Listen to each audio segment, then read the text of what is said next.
तो दोस्तों बेहद खुशी की बात है और खुशी की बात क्यों ना हो जो मुफ्ती सलमान अजहरी साहब हैं उनको रिहाई मिल चुकी है। पर उसके बावजूद अभी भी उन पर एक केस चल रहा है। तो इंशाअल्लाह ताला आज उनका वो भी क्लियर हो जाएगा। तो दोस्तों जिस तरह से मुफ्ती सलमान अजहरी को पुलिस ने अरेस्ट कर लिया था, उसके बाद लोगों ने जो साथ दिया है मुफ्ती सलमान अजहरी का उनके समर्थन में आए हैं।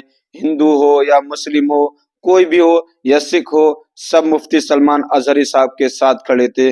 तो ये देखकर बेहद खुशी होती है। जब कोई शख्स परेशान हो तो सारा हिंदुस्तान उसके साथ खड़ा हो जाए तो बड़ा अच्छा लगता है।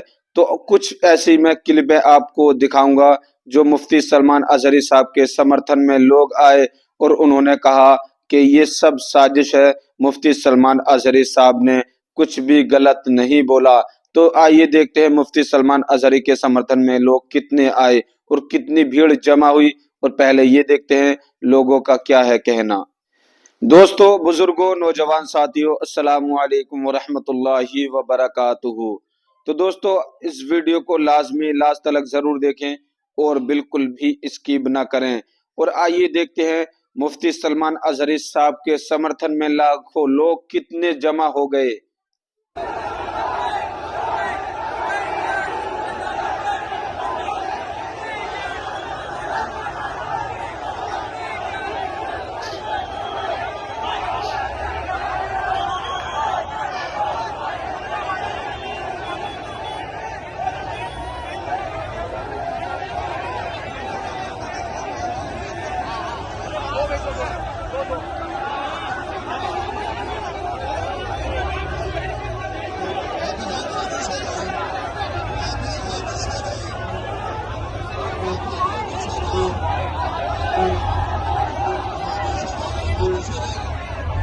भाई फोन अंदर है, कोई घसीट लेगा।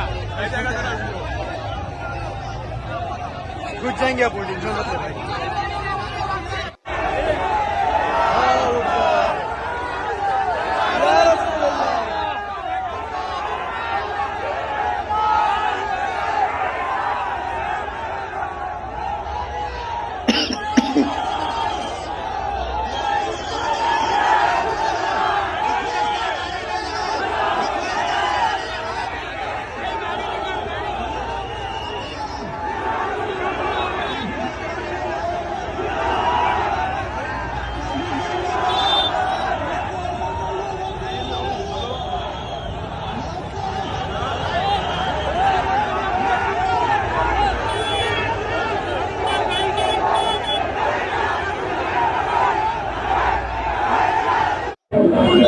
तो डाउन लग रहा है लोग को, जैसे गाड़ी ले के आ रहे तो डाउन लग रहा है कि ऐसा नहीं कि आपने लेके जाएंगे तो लाभ हो जाएगा।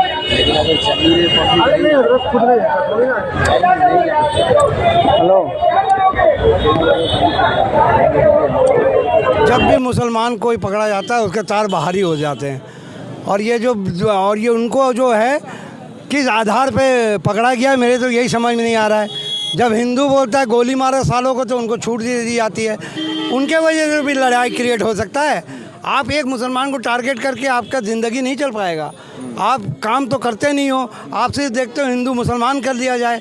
कहीं से भी कोई मुसलमान पर बात आए, कोई मौलाना आ जाए, आप मस्जिद तोड़ दोगे, आपके लोग गाय फेंक देंगे, हिंदू होने के बावजूद आप पकड़े जाएंगे, तो उन पर कुछ कार्रवाई नहीं होती है। मौलाना मुफ्ती सलमान अजहरी के ऊपर मुकदमा लिखा गया और उसके बाद उनको जो है हिरासत में लिया गया है, लेकिन उनके जो समर्थक हैं वो बता रहे हैं बेकसूर फंसाया जा रहा है। इसको आप कैसे देख रहे हैं? देखिए, शासन प्रशासन को बहुत जांच परख कर जो है मुकदमा लिखना चाहिए। ऐसे नहीं कोई व्यक्ति के आवाज़ उठाने पे पाबंदी लगा दी जाए, यानी अभिव्यक्ति की आज़ादी पे पाबंदी लगा दी जाए, तो ये एक तरह के लोकतंत्र की हत्या है। व्यक्ति क्या कहता है, जैसे मैंने तो बहुत लोगों को अपने साथियों में इस तरह के आम भाषा में बातचीत करने वो भी तो करते देखा है, लेकिन वो तो शायद किसी शायर की लिखी हुई शायरी पढ़े हैं, तो उनके ऊपर इस तरह का जो है मुकदमा नहीं लगाना चाहिए था। वो पहले तो उनका कोई भी भाषण विवादित नज़र नहीं आया, चुनाव से पहले ही उनका भाषण विवादित क्यों नज़र आने लगा? अब ये सरकार जो है हिंदू मुसलमान करा के चुनाव कराना चाहती है, जीतना चाहती है, ये उसकी भावना है। लेकिन ऐसा नहीं होना चाहिए। अगर राम राज्य की परिकल्पना स्थापित करना है तो सबको समान रूप से देखना चाहिए, सबको समान रूप से सम्मान करना चाहिए। लेकिन ऐसा ना करके जो है एक तरह से कुछ लोगों को प्रताड़ित किया जा रहा है, उन्हें परेशान किया जा रहा है, ये गलत है। क्योंकि राम राज्य में सभी लोग समान रूप से देखे जाते थे और समान रूप से सबकी स्वतंत्रता थी। लेकिन राम राज्य की परिकल्पना करने वाले इस तरह का काम कर रहे हैं जो जनता को बहुत अच्छा नहीं लग रहा है। तो कुल मिला के अब चुनाव के चलते माहौल बन रहा है। मुफ्ती को फंसाया जा रहा है। मुफ्ती को भी फंसाया जा रहा है और इसमें ये भी हो रहा है ना कि अभी ये गाज किसी और पे भी गिर सकती है। अच्छा, अभी किसी और पर भी गिर सकती है। ये आपने यही तो नहीं सोच देखा, मीडिया कुछ और दिखा रही थी ना।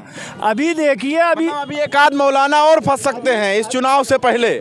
अगर बोलना है किसी भारतीय जनता पार्टी या किसी धर्माचार्य को और पॉलिटिकली बोलना है तो असदुद्दीन ओवैसी और अकबरुद्दीन ओवैसी के खिलाफ बोल के देख लें।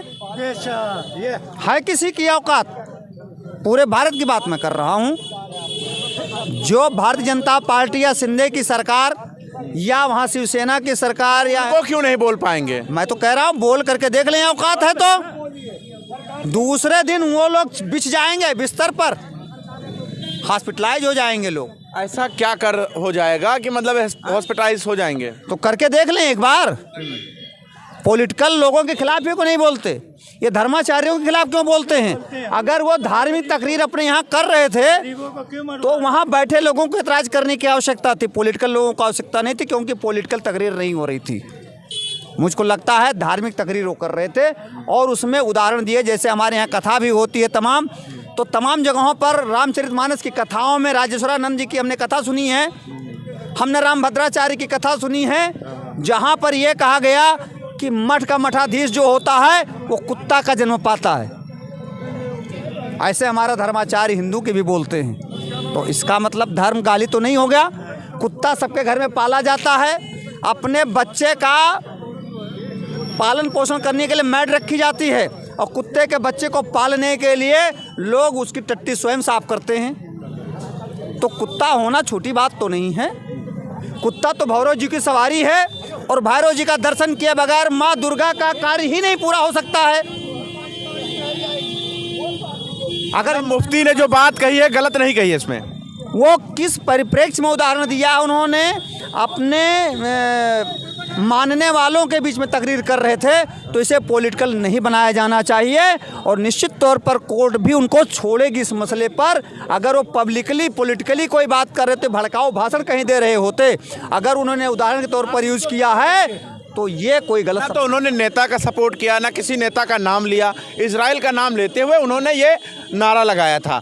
तो आपको लगता है कार्रवाई, इतनी बड़ी कार्रवाई उनके साथ होना चाहिए? एटीएस ने उठाया उनको। नहीं, ये सरासर देखिए नाइंसाफ़ी है। ये खाली एक चुनावी माहौल बनाया जा रहा है। इससे पहले अगर आप देखेंगे तो सांसद जो एक हिंदुस्तान की एक गरिमा है बराबर, वहाँ पर खड़े रह के एक सांसद खड़े रह के बाकायदा ऐसे शब्दों का प्रयोग करता है जो आप और मैं खुले मंचों से नहीं कर सकते। शर्म आनी चाहिए हमको।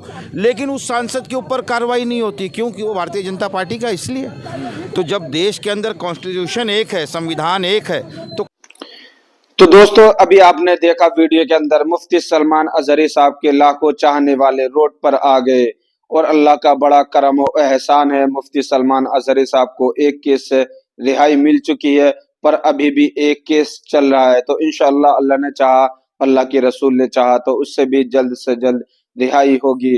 तो कुछ मीडिया वाले ने हिंदू भाइयों से सवाल पूछा और कहा कि मुफ्ती सलमान अजहरी साहब ने क्या ये गलत बोला है? तो उन्होंने बिल्कुल साफ इनकार कर दिया कि मुफ्ती सलमान अजहरी साहब ने ऐसा कोई भी अल्फाज नहीं बोला जो हमारे धर्म पर हो।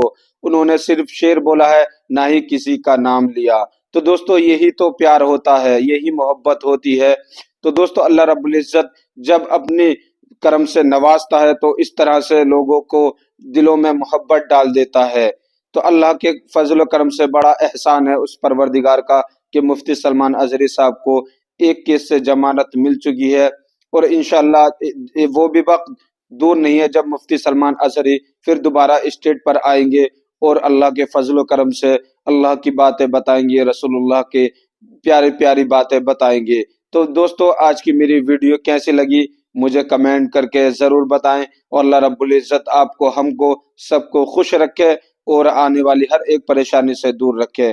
तो फिर मिलते हैं नेक्स्ट वीडियो में। अल्लाह हाफिज।